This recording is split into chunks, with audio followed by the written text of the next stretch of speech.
kayo ay nakatutok sa Halaman Kaalaman para sa masaganang buhay.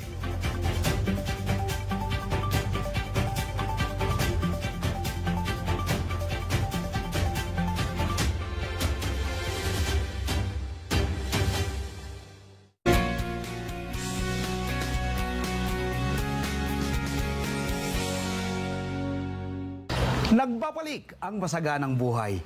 Ako po si Merlyson para sa ating Video Plant of the Week.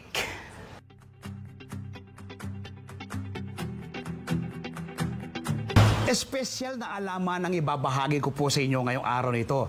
Dahil 3 araw na lamang ay magbabagong taon na. Sasalubungin natin ang 2025. Kaya nga i-share ko sa inyo ay ang pagtatanim ng prosperity plant. Ito ay ang laurel. Ang laurel po ay napakaraming taglay na iba't ibang health benefits sa ating katawan. Bukod po sa maraming gamit sa ating kusina, maganda rin po siyang itanim sa harapan ng ating bahay dahil nag-a-attract ito ng good vibration, nag-a-attract ng maraming swerte. Magtatanim po tayo ng laurel sa mga bote ng mineral water at i-share ko po sa inyo ang paggawa ng prosperity bowl mula po sa laurel. Halip po kayo, samahan nyo ko. Magtatanim tayo ng laurel sa mga bote ng mineral water.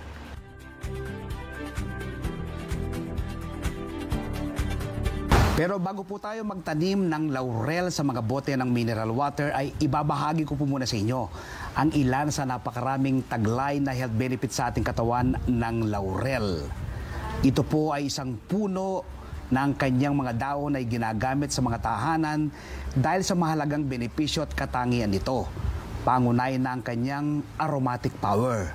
Sa mga Griego, ikinukonsidera ito bilang sagradong puno ni Apollo, kaya't ginagamit ito ng mga Romano bilang simbolo ng tagumpay. Kilala rin ang laurel dahil sa taglay nitong antiseptic, anti-inflammatory, at bactericidal effects, kaya't madalas itong ginagamit bilang pangunahing sangkap sa mga natural remedies sa iba't ibang karamdaman gaya ng respiratory disorder at diseases. Nagsisilbi rin itong stomach at digestive tonic na tumutulong sa ating digestion at pampaganang kumain. Panglunas sa heartburn at iba pang karamdaman sa ating tiyan, gaya ng kabag, gayon din ang iba't ibang kondisyon ng balat dulot ng fungi dahil sa taglay nitong antiseptic qualities. Bukod dito, kilala rin ang laurel bilang relaxing plant na tumutulong laban sa anxiety, pagkabalisa at stress. Pero alam nyo ba na ang laurel ay isa ring good luck plant? Base sa Asian tradition, marami ang naniniwala na ito ay nakakapagpahatid ng magandang kapalaran at nakakaakit ng positibong enerhiya dahil sa taglay nitong manifestation abilities. Ang tuyong daon ng laurel ay inilalagay sa wallet, purse at cash register upang makaakit ng money energies. Isinasama rin ito sa prosperity bowl tuwing bagong taon. Dahil bukod sa taglay nitong hatid na good luck at prosperity, ay mayroon din itong protection, purifying, at cleansing properties. Ilan lang po yan sa napakaraming taglay na health benefits sa ating katawan ng laurel o bay leaf. Ngayon po ay i-share ko sa inyo ang pag-propagate ng laurel. So ito po yung ating mother plant. Nagkaroon na po ng usbong, ano? So yung usbong pong yan ay yan po yung ating itatransplant, ano? May una na po akong tinransplant dyan sa mga bote ng mineral water. So dito po natin siya itatransplant, no? Ito pong usbong nito, yun ang mother plant, itong malaki yung mother plant. So ito po yung mga usbong na yan, no? Yan po ating ililipat tanim. So dito po natin siya ililipat tanim. Ito po, no? Buwagagin po muna natin ang lupa dahil itong lupang ito, itong boting ito ay pinagtamnan ko na sa iba kong mga laman. Pinahinga ko lang po ito ng 1 week ngayon. Tapos i-condition po natin muli ngayon itong lupa. Itiling nyo lang po ganito, no? Buwagagin nyo lang po ng ganyan. Yan, tapos kabuwagag. At titingnan nyo po baka may mga buo-buo pa. ano yun lang po para mabuhaggag siya. Yan. Okay.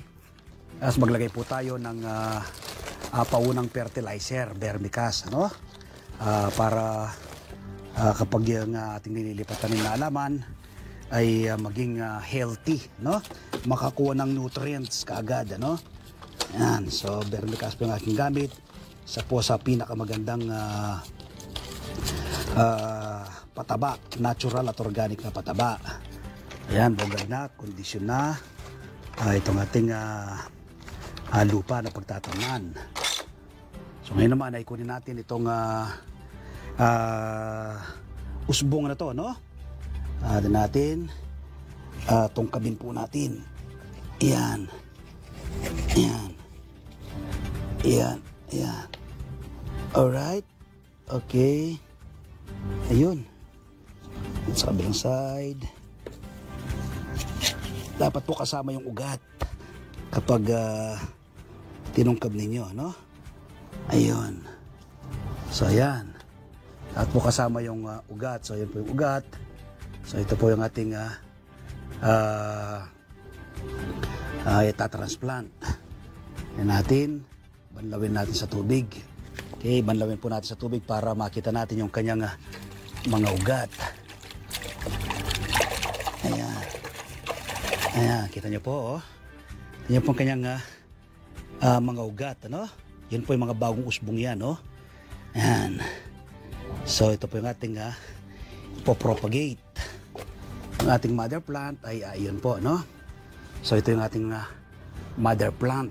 Takpan mo muna natin yung ating mother plant bago natin ipropagate ito. Yung mother plant ay nakatanim po siya sa paso. So, dapat ay takpan po natin muli. Yan. Tapos maglalagay tayo ng dagdag pang lupa. Ito. Dagdagan natin ang lupa ng ating mother plant para magkaroon siya ng panibagong usbong, ano? At maitatransplant natin sa mga susunod na araw. Yun ay ipropagate ko na itong usbong, no? Ang usbong na to ay ating itatanim dito po sa bote ng mineral water. Takpan nyo lang naman pong ganyan yung pinakaugat niya, no? Gumawa kayo ng hole, tapos ibaon nyo lang po ng ganito. Yan. Standard pa tayo ng konting lupa. Pagkalipat tanim, may bahagya po siyang diligin, no? Para po yung kanyang ugat magpit po sa lupa. Yan, pati po yung ating mother plant dahil nagalaw po yung kanyang ugat niyan para hindi po may stress. So, ayan, ano? Ganito lang po kasimple at kadali ang pagpropagate ng laurel. So, ayan po yung ating mother plant. Ito po yung una kong pinropagate, no? So, tatlo lang ngayon ng ating mga tanim na laurel. Yung mother plant ay nasa paso at yung dalawa ay nasa bote ng mineral water. Simpleng-simpleng alagaan at patubuyan ng laurel na ay tinuturing na napaka swerteng halaman, nag-a-attract ng good vibration. Mag-propagate po kayo o magtanim ng laurel.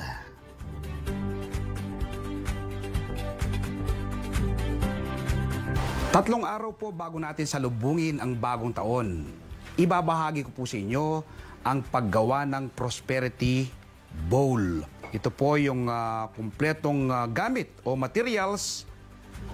Una po ay yung ating bida, ang daon ng laurel o bay leaf, coins, red ribbon, paper bills o pera, gold coin, ang laman po niya ay chocolate, eggs, round fruits, orange po ng aking ginamit, tapos ampaw, at siyempre po yung ating bigas na nakalagay po sa bowl. Yun po ang kumpletong materials sa paggawa ng Prosperity Bowl. So ngayon po, simulan na natin ang paggawa ng prosperity bowl. Ang bigas po, dapat ay nakalagay sa bilog na bowl. Ang bilog po kasi ay nagre-represent ng money. Ang una po nating ilalagay ay ang ampaw. Alam naman po natin na ang ampaw ay ibinibigay bilang pampaswerte, no? Ayan po yung ampaw, nilagay lang po natin sa isang gilid. Sunod ay ang orange o round fruits, ilagay po natin sa gitna na nagre-representa po ng kasaganan. Sunod po ay ang raw egg o ilaw na itlog. 12 po yan na nagre-representa ng 12 buwan ng taon. So ilalagay lang po nating paikot sa ating bowl. Sunod ay ang ating coins, ano? 12 po yan. Ilalagay din po nating paikot, ano? Ang 12 coins ay nagre-represent ng good luck. Ayan. At siyempre po, pera yan. So, prosperity. Yan, lagay din po nating paikot sa ating bowl. Ayun. Alright. Sunod ang ating gold coin, ano? Chocolate po ang laman ng loob niyan, no? Matamis po yung chocolate para yung pagmamahalan ng bawat miyembro ng pamilya sa loob ng 12 buwan ay magiging matamis. So, paikot din po yan sa ating bowl. Sunod ay ang ating paper bills o pera, no? Ibibilot po natin ang ating pera ng maliit. Tapos po ay tatalian natin ng red ribbon. So yan ang pagbibilot. Yan. Simpleng-simple lang po ang pagbibilot. Tapos tatalian natin ng pulang ribbon. Yan, i-ribbon po natin isa-isa. Yan. May isang ikot na siya. Kaya, pang ano na to, ibubuhol na natin siya para naka-ribbon siya. Medyo mahano lang po siya, no? Mahirap dahil maliit lang po yung ribbon natin ginamit. Ayan. Alright. Yun. Okay. Okay, kalawang paper bills o pera ang ating binibilot ngayon. Ayan. Lahat po yan, ano? 12 ring paper bills po ang ating ginamit din na nag-re-represent ng kasaganan. Okay, matapos nating may ribbon ang lahat ng ating pera o paper bills ay ilalagay natin ngayon sa ating bowl. Paikot din, no? Yan. Nalagay natin siya ng paikot. Kayo po, conforme sa inyo kung alin na magkanong bill na gusto nyo pong gamitin. Ako pong ginamit ko ay 50 pesos na paper bill kasi kulay red po, no? Alam naman po natin na ang kulay pula ay nagre-represent ng good luck and prosperity. Okay, panguli, yung ating bida, yung pinatuyong daon ng laurel o bay leaf. Ito po sa daon ng laurel ay isulat nyo po kung ano po yung wish ninyo, no? Yan, susulatan natin ngayon ating daon ng laurel. Yan, ang susulat ko ay good health. Yan, no? So, good health ang ating una. Tapos, ikalawa ay stable job. Yun. Okay. Ikatlo ay love. Yan, love of the family. Yan. So, kung ano pong gusto nyong i-wish, ano? Sa loob ng isang taon, isulat nyo po lahat sa pinatayong daon ng laurel. Okay? Money. Yan. Alright. Matapos nating masulatan ang ating mga wishes, so ilagay na po natin ngayon yung daon ng laurel o bay leaf dito po sa ating bowl. Yan. Paikot din po. No? Yan. Itusok lang din papaikot dito sa ating